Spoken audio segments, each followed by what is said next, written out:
Hello, Aries, and welcome to Jupiter in Aries. This is hands down one of my favorite transits. It's an important one. It only happens every 12 years, and it lasts for about a year, so definitely enjoy it. The last time it happened was in 2011. For me, it was a great time. My career took off. I bought this amazing apartment that in a million years I never thought was possible.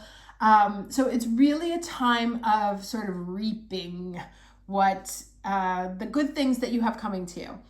And the title of this video is Waking Up the Warrior, because that's really the energy. And it's not only about waking up the warrior, it's waking up the champion, waking up the passion, anything that you have like been passionate about that maybe you've been sort of like sleeping on or dormant on. This is going to give you that boost of optimism, energy, the kick out the door to think, hey, you know what? Maybe I can actually do this.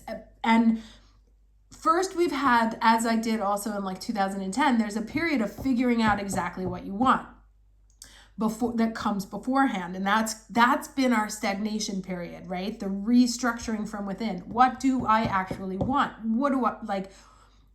What's the dream? And then Jupiter in Aries kicks you out the door to go get it. And it gives you that dose of making it possible that you can have it. And one of the things I would say, like just piece of personal advice, is now is really not a time for like either or thinking. You may not have to choose. So a very quick example, I ended up buying this apartment because my ex-husband and I had separated right beforehand. And I thought we were going to like end up in a custody battle and all sorts of like, it had to be a bad divorce because divorce is bad, right? And when it happened in the Jupiter in Aries, one of my psychiatrists said to me, it doesn't have to be either or. You can make it happen.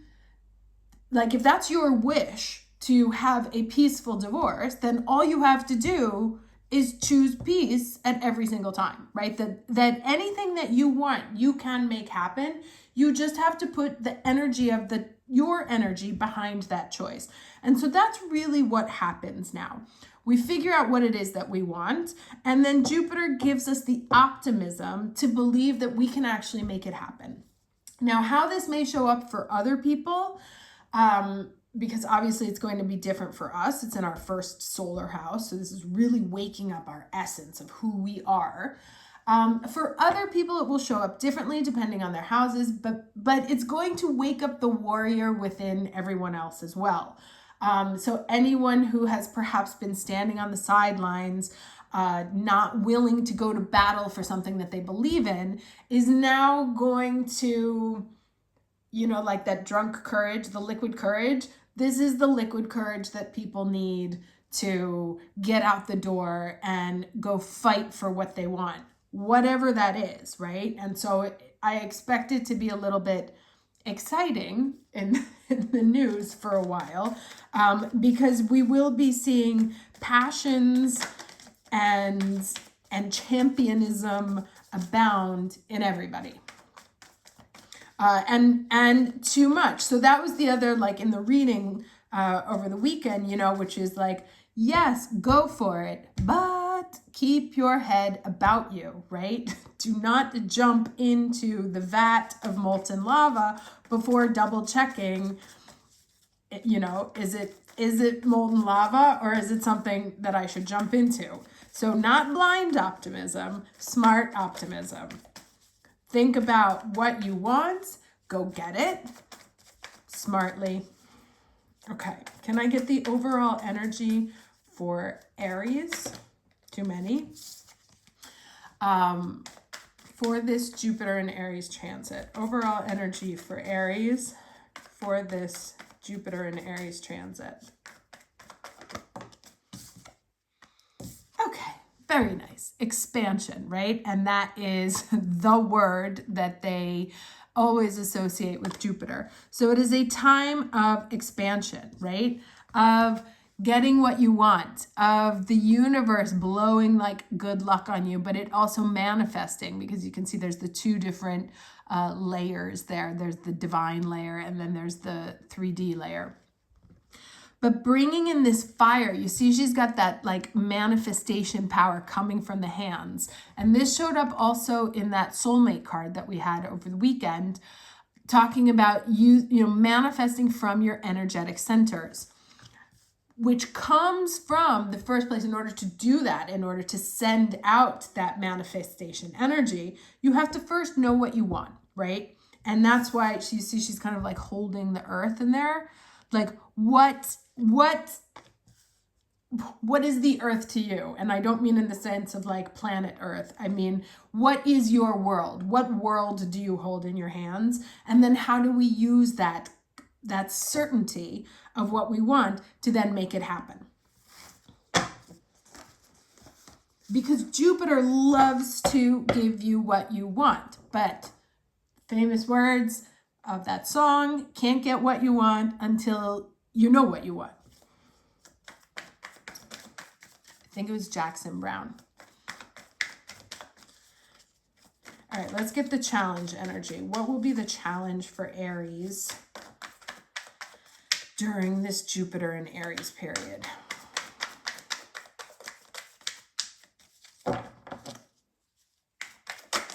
Ooh, okay. Okay. Choices. Now, so interesting. So it's the Lover's card. So interesting that this came out, because right before I did this reading, I was doing something else, and like I had kind of started and something wasn't right. You know, I didn't like either something I'd said or whatever. And I was like, you know what? No, not doing that. I'm going to start over. And that's the thing, right? You can't get what you want until you stop saying yes to what you don't want. So do not be afraid to say no. Do not be afraid to say yes.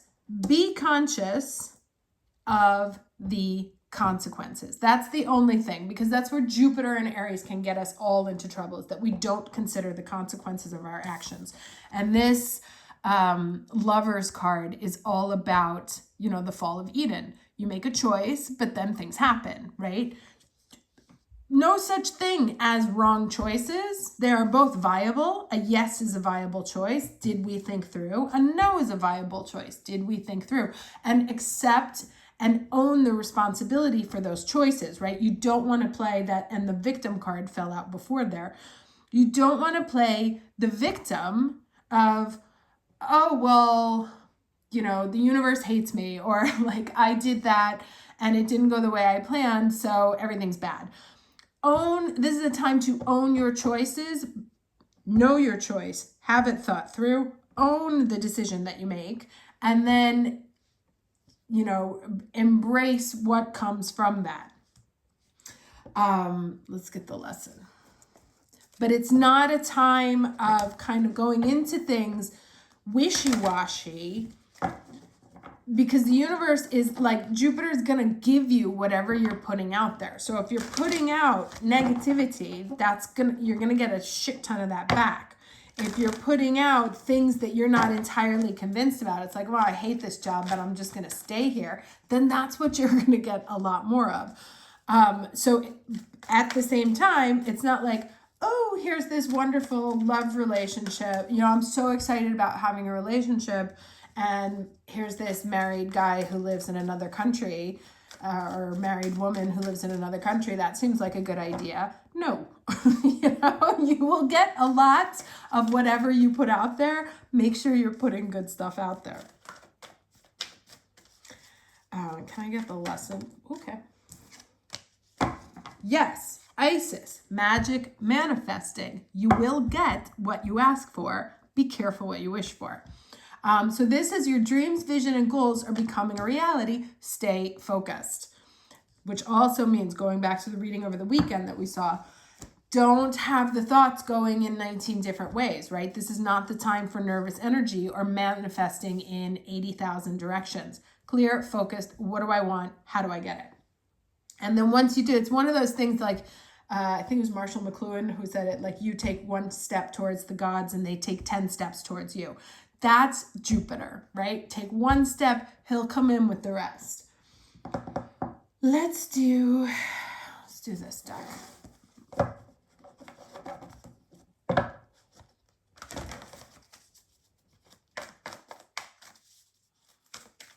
Interestingly, 2010, like around 2009, 2010 is when I had a whole soulmate experience. That's a story for another day. That opened up my relationship with astrology, tarot, and everything. So I actually really started, I had kind of like dabbled in it when I was younger, but I got very serious about my interest in esoteric themes in 2010. And that, of course, is incredibly Jupiterian. So here we have the Chopwood card, right? Which is like, do the work, make it concrete. Like the best way to manifest is to take concrete steps, right? Not just like thinking about it. Here's what I think I want. Here's what I think I want. What do I do? Like, what needs to happen in order for this to happen? And that's another thing. It's like Jupiter can't give you what you want if you don't actually take the steps. I don't know if you know that joke. Guy goes to pray in front of one of the saints. Please help me win the lottery. Again, the next week comes back. Please help me win the lottery. Again, comes back. Please help me win the lottery. And this time the saint reaches down and he's like, can you buy a lottery ticket? Right? So you can't expect to win the lottery if you don't buy the lottery ticket. So you have to put in the effort in order for them to match it. And then outcome, please.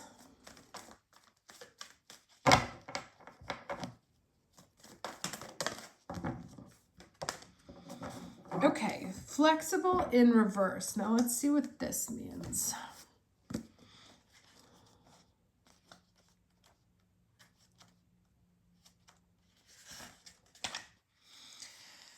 Okay, when you or someone else becomes too rigid, you lose access to the growth and untapped potential and find yourself in an us versus them scenario. And this is also kind of like feeding into what I said before about, you know, everyone else is going to be charged up also. So we also want to be careful of like polarizations.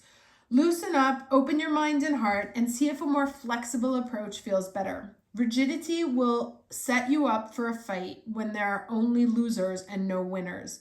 Could you find a way to bring about a result that is mutually beneficial? Meet in the middle. Spirit makes a great mediator.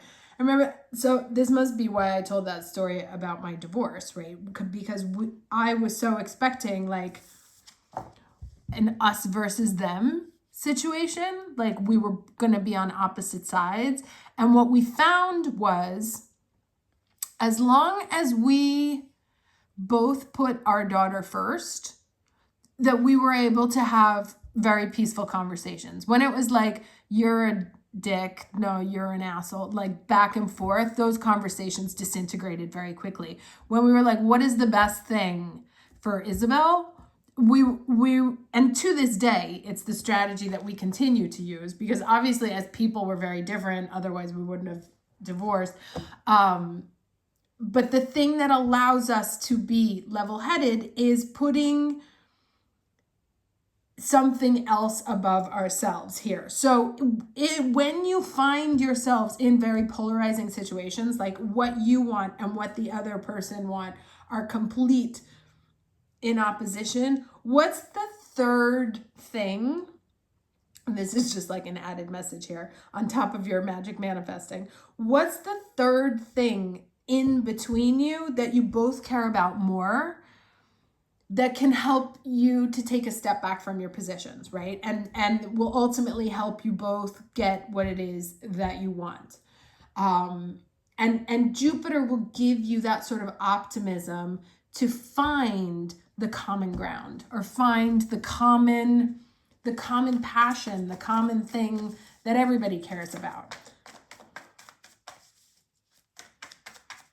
So it's like you can exist on polar opposites, of the same plane, but still care about something in the middle that allows you to relate to the other person or situation, whatever it is. So yes, I think this is kind of just like a watch out card. Like, go for all your manifestation, do the work, get your what's coming to you, but be careful in situations where other people are doing the same thing, that you don't accidentally put yourself into a completely polarized opposite where it's mutually exclusive, right? Look for the win-win. That's what Jupiter would want. Let's get 3 cards, please, for Jupiter and Aries transit. Okay. 10 of Wands. 2 more.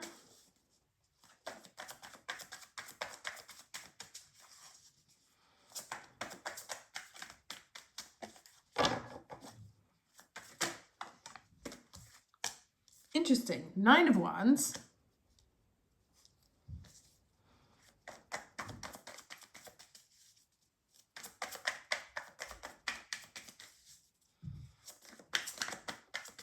One more card, please, for Jupiter and Aries.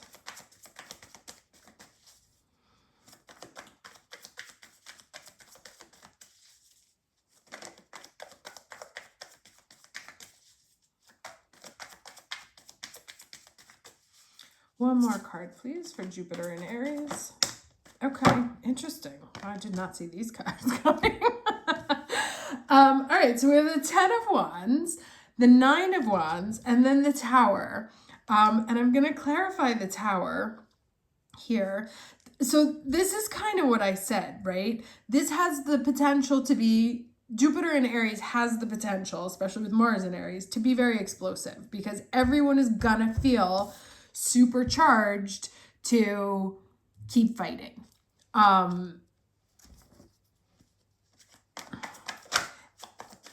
Can you clarify the Tower, please? Okay, 9 of Pentacles. I need another one. One more for the Tower, please.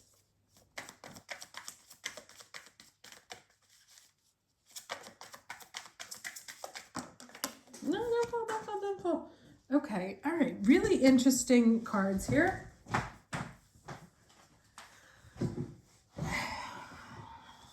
So we have clarifying the Tower, the 4 of Cups, the 3 of Swords, and the 9 of Pentacles.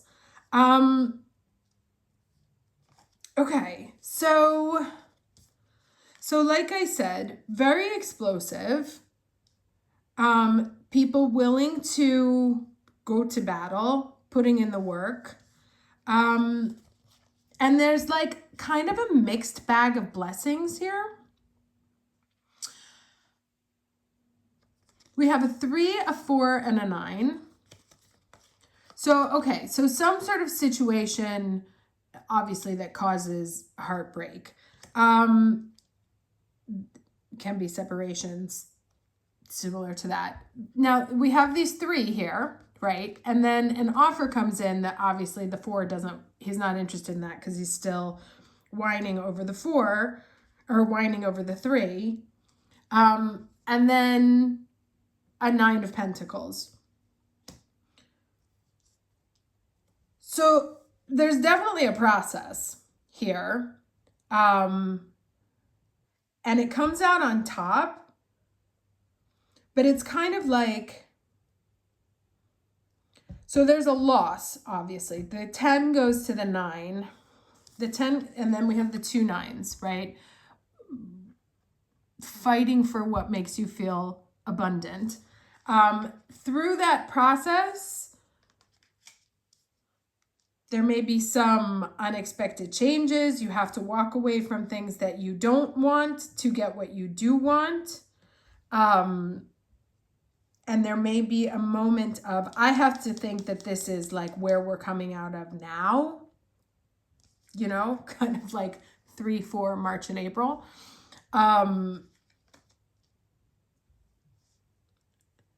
that ultimately lands in a better spot, but it's definitely a process. And, you know, so it talks about expansion here, and sometimes expansion is knowing what you're walking away from so you can walk towards it. It does seem to me to also be a watch out, like this one, on, you know, putting yourself in me versus you situations. That those don't end up well. That you want to find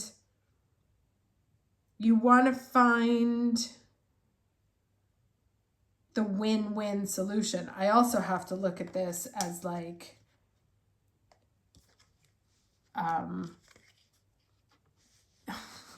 there's this breakup in between them, and one person comes out really well and the other one not so much.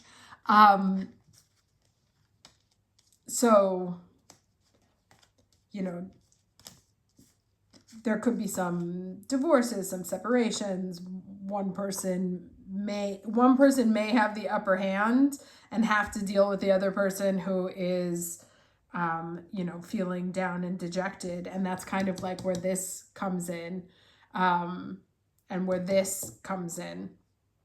So let me get a word of advice here.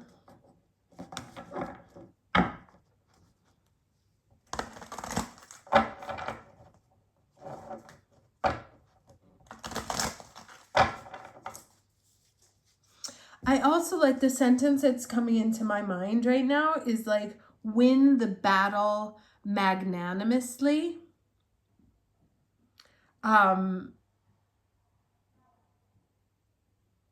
So I had a boss who, because obviously Aries employee, I like to win. And he used to say to me, we don't have to always win every project 10-1, right? Where you're like awesome and the other person is on their knees. You can win 5-4, where they feel good, they feel seen, they feel like they've contributed. You still get the win. And I kind of feel like that's the message here, especially with these cards. You know, here it talks about putting in the work. These cards all tell a very clear story. This talks about putting in the work. This talks about not getting into polarized situations like we see here. Because I feel like those can bring the most heartache when we find ourselves in battle, me against you, and there can only be one winner. That's when we're going to see the most trouble and the downside of this transit. Now, let's get some more advice for us here. Advice for Aries. Okay, we have another 10 here. So Goddess Tara and Tibetan Quartz, her eye ever open.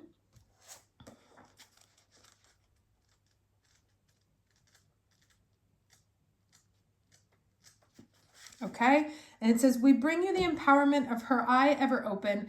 The divine protection around you is absolute and complete. Your simple request for the universal mother to watch out for you and to protect what has meaning for you allows you to live your life, do your work, and know the most powerful one is caring for your well-being on all levels. You can trust, be free from worry, and remain open to the world with joy in your heart. So this here may be kind of like a watch out. Like I said, Jupiter in Aries for us means one thing. For the rest of the world, it means something very different. And for the rest of the world, I suspect this is what it's gonna look a lot like. And so, you know, there is this watch out message here of be careful of putting yourself into polarized situations that have to be either or, like either I win or you one of us wins, one of us dies kind of situation. And to try and find the third solution that can work for everybody. The other is to also kind of remember that while this is going on in the rest of the world, it's okay to also stay here, right? You can find your happy place and still be happy regardless. You actually even need to, like, in order to be of use to your community, your family, or whatever, it's important that you feel happy, healthy, and abundant in order to deal with this situation that's going on around us. Now, I want to also let me see if I have it. Did I not bring it? I think I didn't bring it. I wanted to do a spirit animal, but I didn't bring the deck. All right, I'll do this one. This is kind of like, I usually use this for Neptune. No, I'm going to use that one. Sorry. Sorry. This is the decision process live. Let's use this one. Question is, where the hell's the other deck? I usually keep everything on the same tray.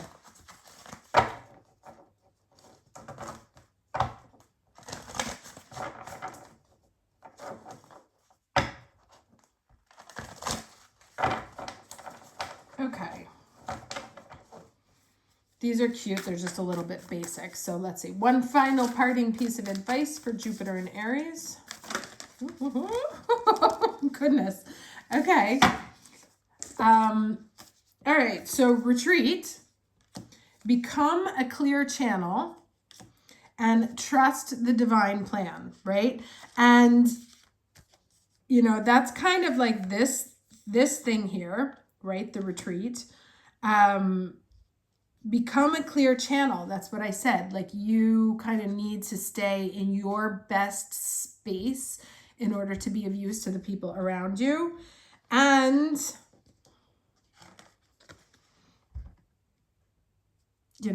things happen the way they have to happen.